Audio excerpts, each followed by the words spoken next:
Hello, it's me. Welcome back to Overwatch Characters Are Queer because Oh, wait. Never mind. Blizzard said so. When Venture was released, they caused uproar in the gaming community.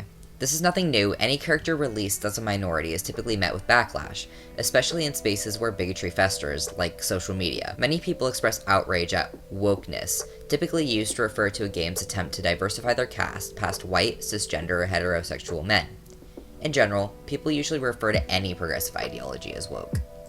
As stated earlier, Venture was somewhat poorly received by the vocal minority of Overwatch bigots. They're non-binary, which means that they're not a woman nor a man. They use they-them pronouns. If you've seen any post about Venture, the comments are flooded with misgendering, most commonly referring to them as a girl. Misgendering isn't the only issue though. You'll find the same threats and awful sentiment that often follows queer people. And that's kind of what this video is about. It's a little bit of a deeper look, if that makes any sense at all. Keeping all that in mind, today we will be discussing the "it's just pixels" argument, other gender diverse characters in Overwatch, my thoughts on Venture as of their release, callouts, and streamer reactions. Alright, let's start with something I addressed in my previous video about Venture, and something I continue to see. It's a video game character. Good job! I'm incredibly proud of the fact that you know that they are part of a video game. Do you know what doesn't exist purely in video games? Non-binary people. Just like how black people exist, how lesbian and gay people exist, how Mexican people exist, and so on. The groups that these characters are a part of are very real, and the oppression and struggles they face are too. Anything you say towards a video game character is something we have heard said to us in real life. I have been fetishized, threatened with violence and sexual assault. My own family belittled me because who I truly am did not fit their vision of who they thought I was. These are very real experiences. When you say, "Oh, I don't care, it's a video game character. She wants to be raped. The pixels don't give a shit whether I misgender them. She's definitely a girl because XYZ. You are harming real-world people. What do you think someone who's non-binary would feel reading those things, knowing that the transphobia does not just stick to the fictional world? Knowing that every single person who says these things is transphobic. And don't try to say you aren't, because transphobia towards someone who is not real is still transphobia, and someone who isn't bigoted would not be saying these things in the first place. There is no neutrality on human rights. You are either for them, or you are against them. The second thing I'd like to address is the already present characters we have in Overwatch that are gender diverse. In Ramattra's story, Reflections, there is a character that uses they-them pronouns. Nameless, an Omnic that Ramattra discovered while on his journey to jailbreak his fellow Omnics. Nothing about their gender is noted, so we do not know if they are truly binary or not, but I thought this was a lovely example of Overwatch's inclusion style. Very casual, not much attention drawn to it. Nameless just exists as a character, a decently important character, in the story. Omnics in general are a very good gateway into gender discussion. We assume that most, if not all, do not have genitals nor chromosomes, the two things that people generally use to decide what sex someone must conform to, despite neither of those being entirely accurate. So, what exactly determines the gender of an Omnic? Their voices? What about those like Bastion, who cannot form words, but have been labeled a male? We have no idea as far as I'm aware. As a treat, I like to think all Omnics are truly non-binary, but most lean masculine/feminine in an echo of humanity, and don't mind being gendered certain ways. Here I am, going off on my silly convergent evolution ideas. Think what you will about gender. You can't argue that Omnics are firm on it in any way, which certainly opens up a pathway for gender to work differently than it does in the real world.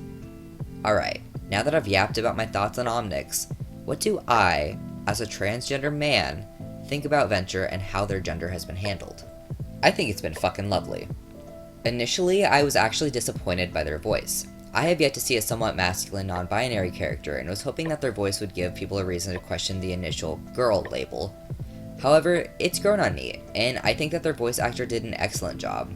Valeria Rodriguez is a good fit for them, considering they're also of the queer variety. Queer? What the queer? Anyways, I'm proud of Blizzard. Wow, that's not a phrase you hear very often. For doing a non-binary character in a way that isn't just spicy girl. They're rather androgynous. Nothing about them really screams one gender over the other, except the higher pitch of their voice, which people often read as feminine.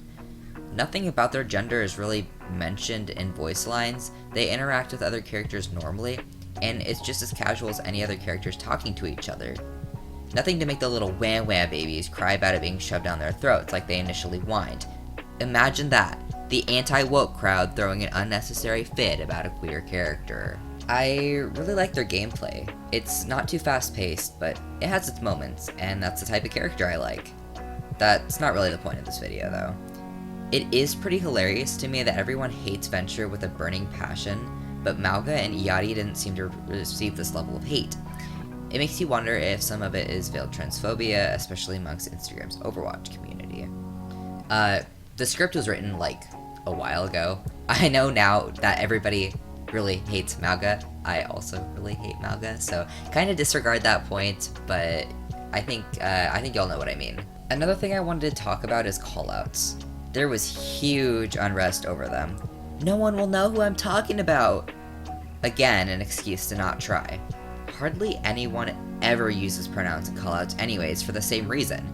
You don't know who's being referred to. That's why we use names, and the same should be done with Venture. It's literally just common sense, and I'm not sure why this was such a huge problem for the community. But I suppose Overwatch players aren't exactly known for their intelligence, are they? Huh? Lastly, streamer reactions. The whole, I'm gonna ban you if you misgender them. Now, I'm unsure to the extent which some streamers have gone. Part of me wants to say something along the lines of, it's extreme to ban all situations of misgendering, but I understand that people who are not transgender will go great lengths in a misguided attempt to show their allyship. I, personally, appreciate the thought, but disagree with the idea. Some misgendering is totally accidental. People who haven't played in a while, who know very little about Venture. Shit, sometimes all misgender characters who are completely binary, it just slips out sometimes, you know? Now see, malicious misgendering? Oh, absolutely. Those little edgy fucks need to be held accountable for their actions to the fullest extent. But accidents happen. People try. And while I don't agree with suppressing trans voices in order to make cisgender people more comfortable, in a space like the Overwatch community, you'll be met with pushback either way. And it's up to the CC if they want to die on that hill. Alright, going off script here.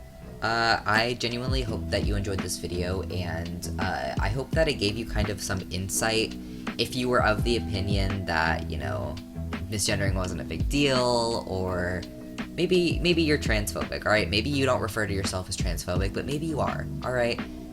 I hope that maybe this gave you some insight, and maybe it helped you understand our perspective a little bit better. At the end of the day, we're all human. We only have each other on this shitty earth, and why waste energy being angry and hateful when you can just love people? It's pretty sappy pretty sappy sentiment for a video talking about Overwatch, but you know, it's true, guys. Alright, well, that wraps us up. Get a snack, drink some water, tell your parents you love them, tell your friends you love them. Yeah, bye.